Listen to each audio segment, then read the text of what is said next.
রাজনীতি করবেন করেন, কিন্তু হুজুরদেরকে টার্গেট করা ভুল হয়েছে আপনাদের। আরেকটা ভুল কি হয়েছে জানেন? এনসিপি কে নিয়ে বেশি কথা বইলা ফেলাইছেন। যাদের নিবন্ধন নাই, যাদের কোনো মার্কা নাই, অফিস একটা আছে ওই যা, ওদের নিয়ে বেশি কথা বইলা ফেলাইছেন। আরেকটা ভুল কি করছেন জানেন? একজন সম্মানীয় মানুষকে সম্মান দিয়া কেউ কথা বলেন নাই, অসম্মান করছেন। সম্মান না দিলে তো সম্মান পাওয়া যায় না। এই রাজনীতির দিন তো শেষ 5ই আগস্টে। আসসালামু আলাইকুম, ঈদ মোবারক, ঈদ মোবারক। ইশরাক সাহেব ঈদের নামাজ পড়তে যেয়ে রাজনৈতিক বক্তব্য দিচ্ছে, তো ভাবলাম আমিও রাজনৈতিক কথা বলি। হ্যাঁ, ঈদের দিন হয়েছে, কি হয়েছে, সবাই তো বাসা বাড়িতে আছে, অবসর টাইমটা কাটাইবেন। হ্যাঁ, ইশরাক সাহেব কিন্তু যা কিছু বলছেন, ইয়াং নেতা তো, তাই না, ইয়াং ব্রেন, উনি ভুল কিছু বলছেন না। কিন্তু আসলে হয়েছে কি জানেন, পুরো বিএনপি না ফাঁদে পড়ে গেছে, অথবা ফাঁদে ফেলা হয়েছে। এটা আপনারা আমার ভিডিও যারা দেখেন, আমি প্রথম দিক থেকেই বলে আসতেছি যে কেমন জানি দাবার চাল দেওয়া হচ্ছে, যে দাবার চালে বিএনপি ভুল পথে চলে যাইতে পারে, এবং শেষ পর্যন্ত ভুল পথেই চলে গেছে। ভুল পথ কিভাবে গেল দেখেন, আপনারা একটু পিছনের দিকে তাকান। পিছনে যাবার আগে একটু বলে যাই, এই যে বর্তমান যে সরকার চলতেছে না, এটা স্ক্রিপ্টের মাধ্যমে চিত্রনাট্য লেখা হয়ে গেছে, যে ভিলেন কি বলবে, কোন ডায়লগ দিবে, হিরো কাউন্টার কোন ডায়লগ দিবে, ভিলেন কোন চালটা দেওয়ার পর হিরো আবার এসে কোন চালটা দিবে, সঙ্গে আবার ওই যে নায়িকাও আছে, কিন্তু নায়িকারও কিছু চাল তাল থাকবে। এরকম একটা গেম খেলা হচ্ছে, টোটালটাই একটা স্ক্রিপ্টের মাধ্যমে এগিয়ে যাচ্ছে। এবার আসি ওই যে পিছনে গেছিলাম, যে সেই পিছনে আজহারি হুজুরের কথা মনে আছে? 5ই আগস্টের পর, আমার দিন তারিখটা মনে নাই, একটা সময় উনি আসলেন। উনি 4টা বিভাগে ইসলামিক যে 4টা অনুষ্ঠান করলেন, সেগুলো কেমন ছিল আপনারা তো জানেন। সারা বাংলাদেশেই তখন ওই আজহারি হুজুরকে নিয়েই আলোচনা, আর হাজার হাজার মেয়েরা যাচ্ছিল ওনার বক্তব্য শুনতে। তাদের জন্য আলাদা ব্যবস্থা, বড় স্ক্রিনের ব্যবস্থা, আলাদা ছেলেদের ব্যবস্থা, বাথরুমের ব্যবস্থা, থাকার ব্যবস্থা, খাওয়ার ব্যবস্থা। শুধু 1 ঘন্টা বক্তব্যের জন্য উনি হেলিকপ্টারে করে যাচ্ছেন, চারিদিকে ক্যামেরা, ড্রোন ক্যামেরা, উনি নামছেন, উনি হেঁটে যাচ্ছেন, খেয়াল আছে? কিন্তু ওইখানে একটা কথা বলা হয়েছিল, যেটা নিয়ে কিন্তু শুরু হলো এই যে বর্তমান রাজনীতির বিভেদ। ওইখানে বলা হয়েছিল একটি দল খেয়ে পুড়ে চলে গেছে, আরেকটি দল খাওয়ার জন্য বসে আছে। আমি কারেক্ট কথাটা বলতে পারলাম না, ভুলে গেছি। এই ধরনের একটা কথা বলা হয়েছে, এক দল খায়া গেছে, আরেক দল খাইবার জন্য বসে আছে। ওই কথাটা কিন্তু বিএনপি নিজের কাঁধে নিয়ে নিল। নিজের কাঁধে যদি না নিয়ে একদম চুপ থাকতো, তাহলে কিন্তু আজকের রাজনীতিটা অন্যরকম হইতো। ওই যে একটু আগে আমি বললাম না, যে হিরো কি বলবে, ভিলেন কাউন্টারে কি ডায়লগ দিবে, তার কাউন্টারে কি চাল হবে, ওইটা হিসাব কইরাই কিন্তু ওই বাণীটা ছাড়া হয়েছিল, যার জন্য ভীষণভাবে বিএনপি রিয়াকশন দিছিল, এবং এমন কথাও বইলা ফেলাইছিল আজহারি ফাজহারি। এটা বইলা কিন্তু দেখেন একটা বিভেদ তৈরি করে ফেলাইলো। কারণ এরা জানতো, যারা চালটা চালতেছে, গেমটা খেলতেছে, তারা জানতো যে এরা এখন ভুল করবেই। আর ভুলটা কি করলো? মুসলমানের প্রিয় একজন মানুষকে নিয়ে বাজে মন্তব্য করলো। কিছু মুসলমান মনে করলো হায় হায়, বিএনপি এগুলা কি বলে, এইসব কথা তো আগে সরকার বলতো। ওই প্রশ্নগুলা সামনে চলে আসলো, মানুষের মধ্যে ভয় ঢুকলো। তারপরের দৃশ্যগুলা আপনারা একবার ভাবেন, ওই যে মুইতা ভাসায় দুমু সাগরে, থুতু দিয়া ডুবাইয়া দুমু, এইসব কথা আসলো। এবং আরেকজন রাজনীতিবিদ, ওনারা স্বামী স্ত্রী, ইসলামকে কটাক্ষ কইরা জামাতকে কটাক্ষ করতে গিয়া, জামাতকে খোঁচা দিতে যায়া বলল যে ইমাম জামাত করবে তার পিছনে নামাজ পড়া যাবে না। আরো অনেক রকম কথা বললো দাড়ি টুপি নিয়া। এতেও কিন্তু কিছু মুসলমান ভাই বোনেরা আবার মনে আঘাত পাইলো, আর একটু দূরে সইরা গেল। দেখেন দূরত্বটা কিভাবে তৈরি হচ্ছে। আর এই দূরত্বের কারণ কি জানেন? ওনাদের কাছে কারেক্ট নিউজ আছে। হ্যাঁ, কারেক্ট নিউজ আছে। যে দেশ অন্যদিকে চলে যাচ্ছে। ডক্টর মোহাম্মদ ইউনূস স্যার একটা কিংস পার্টি বানাইতেছে এনসিপি, এগুলা কিন্তু কারেক্ট নিউজ আছে ওনাদের কাছে।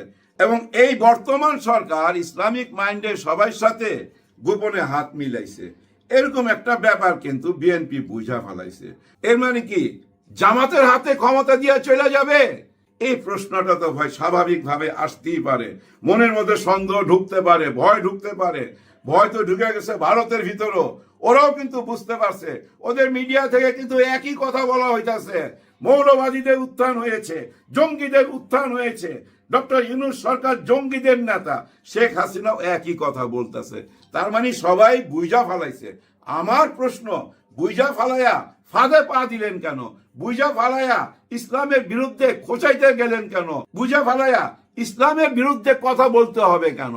আপনারা মুসলমান, আমরাও মুসলমান, সবাই মুসলমান, ইসলামকে সঙ্গে নিয়েই তো রাজনীতি করতে পারতেন। ইসলাম বিরোধী কথা বলার দরকার ছিল কি? ওই কথাগুলা বইলাই তো মানুষের মন থেকে একটু দূরে সইরা গেছেন। তারপরে আপনারা বারবার নির্বাচন চান, বারবার নির্বাচন চান। নির্বাচন চাইতে চাইতে সরকার তো অস্থির হয়েছে, জনগণ ভাই পাগল হয়ে গেছিল। তারপর দেখেন আবার নতুন একটা চাল আসলো। সেই চালটা কি? আপনারা নির্বাচন চাইছেন, নির্বাচন দিয়ে দিছে, কিন্তু আপনারা যে তারিখে চাইছেন, যেটা আপনারা ডেডলাইন দিছেন, ওই তারিখে দেয় নাই। তার মানে কি আপনাদেরকে পাত্তা দেওয়া হইল না। পাত্তা দেওয়া হইল কাকে? ইসলামিক দলকে। ওরা চাইছিল এই এপ্রিল মাসে, ওনাদেরকে পাত্তা দেওয়া হইল। এতে আপনাদের রাগ উঠবেই ভাই ব্রাদার, একতরফা বললে হবে না। একটা বড় দল তো, তারা কোনো মূল্যই পাচ্ছে না এই সরকারের কাছে, এতে রাগ উঠবে না ভাই? স্বাভাবিকভাবে তো রাগ উঠবে। কারণ কি জানেন, 5ই আগস্টের পর একটা আওয়াজ উঠা গেল, বিএনপি ক্ষমতায় চলে আসছে, বিএনপি ক্ষমতায় চলে আসছে। আর ওই আনন্দে আনন্দে আওয়ামী লীগের যেসব ব্যবসা বাণিজ্য ছিল, টেন্ডারবাজি ছিল, চাঁদাবাজি ছিল, হারামের টাকা পয়সা কামাইবার যতগুলা রাস্তা ছিল, সবগুলা রাস্তায় কিন্তু এখনো খোলা আছে। ওই রাস্তা দিয়ে এখনো টাকা পয়সা আসতেছে, খালি হাত বদল হয়েছে। আনন্দে আনন্দে, ক্ষমতা যাওয়ার আনন্দে আপনারা ওই কাজে ব্যস্ত হয়ে গেছেন, আর ওইটাই চারিদিকে ছড়াইছে। এই পক্ষ, ওই যে বললাম না স্ক্রিপ্ট কইরা এই দেশ চলতেছে, ওই স্ক্রিপ্টের মধ্যে তখন নতুন দৃশ্য দেখা আরম্ভ হইল। আর ওই নতুন দৃশ্যগুলা কি? নগর ভবন। আর ওই নগর ভবনের দাঁড়ায় যখন আপনারা ডিক্লার দিলেন ক্ষমতা না নিয়ে ঘরে ফিরবেন না, সামনে কিন্তু ঈদ ছিল, মানুষ বুঝতেছিল কিন্তু ঈদ, কিন্তু আপনারা বুঝতেছিলেন না। কিন্তু ওই যে স্ক্রিপ্ট রাইটার কিন্তু বুঝতেছিল। উনি তখন নতুন সিগন্স লিখলো যে না, এদেরকে আইনের কাছে পাঠাইয়া দাও। আইন আবার করলো কি জানেন? নির্বাচন কমিশনারের কাছে পাঠাইয়া দিল। আর আপনারা ওই নগর ভবনে বৈশা রইলেন। এখানে একটা পরাজয় হইল। তার মানে কি দেখেন, এর আগেও আপনারা পরাজয় হয়েছেন, আর এই পরাজয়টা একেবারেই প্রেস্টিজ গেম। আপনাদের মান সম্মানের উপরে পুরো আঘাত চলে আসলো। কারণ বিএনপির একজনই ইয়াং নেতা, হ্যাঁ, এর আগে যতগুলো নেতা দেখছি ভাই, আমি এরকম নেতা দেখি নাই। উনি কিন্তু আসলে সাহসী নেতা। আর ওই নেতা দেখেন ভুল পথে চলে গেল, ভুল রাজনীতিতে চলে গেল। উনি কি ওইটা আদায় করতে পারছে? পারে নাই। অথচ ওইখানে যেসব কথাবার্তা হয়েছে, যে ধরনের স্লোগান দেওয়া হয়েছে, ওইসব স্লোগান শুই না মানুষের মনের মধ্যে বুঝছেন একটাই প্রশ্ন জাগছে, হায় হায়, এরা এত জুলুমবাজ কেন? এরা এত তাড়াতাড়ি অতীত ভুলে গেল কেন? জুলাই গণ অভ্যুত্থানের সরকারের সাথে এরা এই বিহেভ করতে পারে কিভাবে? বড় বড় নেতারা যখন ডক্টর মোহাম্মদ ইউনূস স্যারকে তুচ্ছ তাচ্ছিল্য করে কথা বলে, তখন ওই মাঠ পর্যায়ের অশিক্ষিত মূর্খ নেতারা কি বলে চিন্তা করেন। এই ধরনের কথা বলে, কারণ ওই যে বড়রা শ্রদ্ধা করতেছে না, যার জন্য ছোটরা শ্রদ্ধা করতেছে না। আপনারা যদি ডক্টর মোহাম্মদ ইউনূস স্যারকে শ্রদ্ধা না করেন, তাহলে ইয়াং জেনারেশন কি শিখবে? ওনাকে আপনারা প্রতিপক্ষ বানাইলেন কেন? আপনারাই বলেন 5ই আগস্টে আপনারা স্বাধীনতা আনছেন, নতুন বাংলাদেশকে জন্ম দিচ্ছেন। আপনাদের 5,000 কর্মী গত 16 বছরে পৃথিবী ত্যাগ করছে, আপনারা দাবি করেন। এবং আপনারা দাবি করেন এই জুলাই গণ অভ্যুত্থানের মাস্টার মাইন্ড আপনারা, লন্ডন থেকে এটা পরিচালনা করছেন।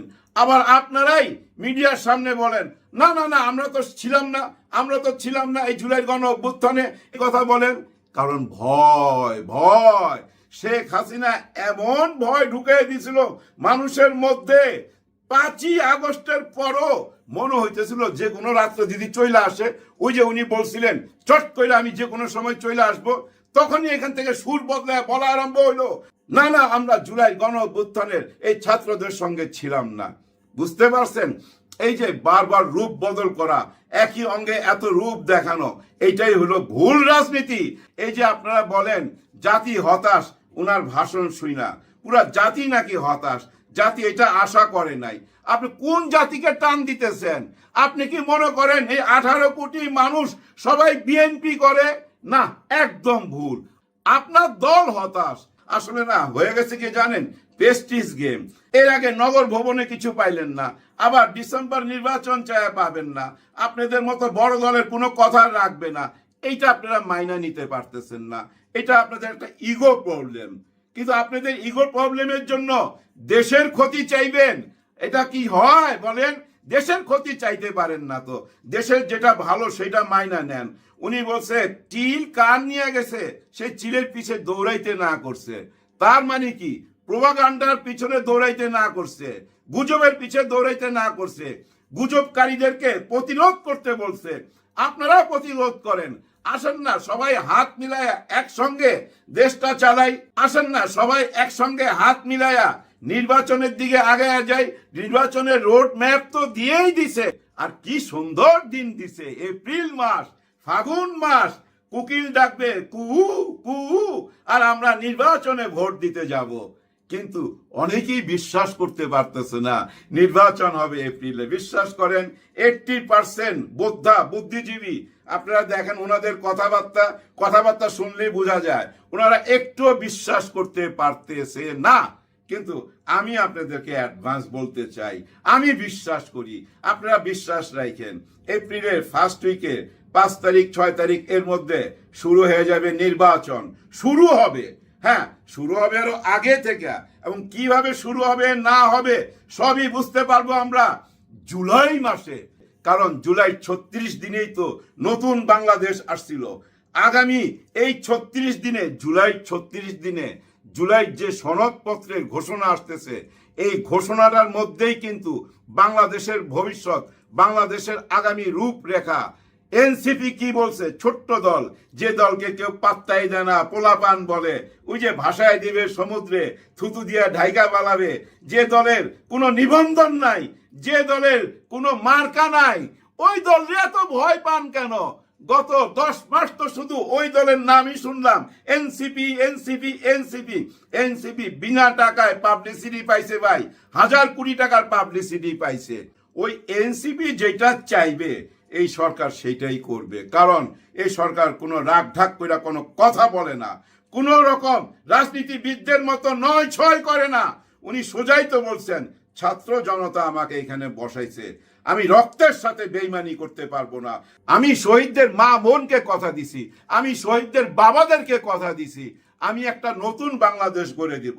আর এই নতুন বাংলাদেশই হতে যাচ্ছে। একটু অপেক্ষা করেন, জুলাই মাসেই আপনারা বুঝা ফেলাবেন গত 10 মাস এই সরকার, মানে বর্তমান উপদেষ্টা সরকার কি কাজ করছে। আর আগামী 1 বছর, এই যে আজকে ঈদ, এই ঈদের শুভেচ্ছা জানায় বলতে চাই, আগামী ঈদের পরেই নির্বাচন। এই 1 বছর ডক্টর মোহাম্মদ ইউনূস স্যারকে সাপোর্ট দেন। উনার দ্বারা যদি কোনো ভুল হয় সেটা জনগণ দেখবে, বাংলাদেশের সাংবাদিক আছে দেখবে, বাংলাদেশের গোয়েন্দা বিভাগ আছে দেখবে, আর্মি পুলিশ র্যাব আছে ওনারা দেখবে। তার আগে সবাই মিলা ওনাকে সহযোগিতা করি। আজকে জনাব ওয়াকার সাহেব ওনার ওয়াইফকে নিয়ে স্যারের সাথে দেখা করতে গেছেন, ঈদের দিন ঈদের শুভেচ্ছা দিতে গেছেন, কিন্তু বডি ল্যাঙ্গুয়েজ, বসার স্টাইল এবং ছবি তোলার স্টাইল দেখা ভাই বোঝা যায় ইউনূস স্যারকে উনি পুরোপুরি সাপোর্ট দিবেন। আর সাপোর্ট যে দিচ্ছে এটা কিন্তু পরিষ্কার হয়ে যাবেন ঈদের পরে। ঈদের আগেও কিছু দৃশ্যে কোনো অপরাধী মাপ পাবে না, সে যে দলেরই হোক। কোন দলে অপরাধী বেশি এটা তো আপনারা নিজেরাই বুঝতে পারতেছেন। ছোট ছোট 2000 অপরাধীকে শাসন করার পরও দুজন বড় অপরাধীকে শাসন করছে। হ্যাঁ, ওনারা অপরাধ করছেন, ওনারা যে ল্যাঙ্গুয়েজ ইউজ করছেন এই ল্যাঙ্গুয়েজ ইউজ করা ঠিক না। ওনার এমন কথা বলা উচিত হয় নাই যে ওনার নাম নিতে গেলে অজু করতে হবে, এমন কথা বলা উচিত হয় নাই। আর ডক্টর মোহাম্মদ ইউনূস স্যারের ইজ্জত নিয়ে খেলা উচিত হয় নাই। উনি মুসলমান না খ্রিস্টান এটা বলার কোনো দরকারই ছিল না। এই ধরনের কথা বইলা রাজনীতিবিদ হইতে পারবেন না। নতুন জেনারেশনের সাথে আপনাদের অনেক বড় গ্যাপ, এই গ্যাপ পুরা করেন আগামী 1 বছরে। ক্ষমতায় তো আপনারাই যাবেন, বোঝা যাচ্ছে। দেশের অনেকেই বুঝা ফেলাইছে এবং প্রশাসনে এখন যারা বর্তমান সরকারের সহযোগিতা করতেছে না তারাও কিন্তু বুঝা ফেলাইছে যে না, এই দলটাই ক্ষমতা যাবে, ওই দলের সঙ্গে থাকি। কিন্তু ভুলা যায় না তারেক রহমান সাহেবের ওই একটি কথা যে আপনারা বুঝা নিয়েন না যে আপনারা জয় হয়ে গেছেন।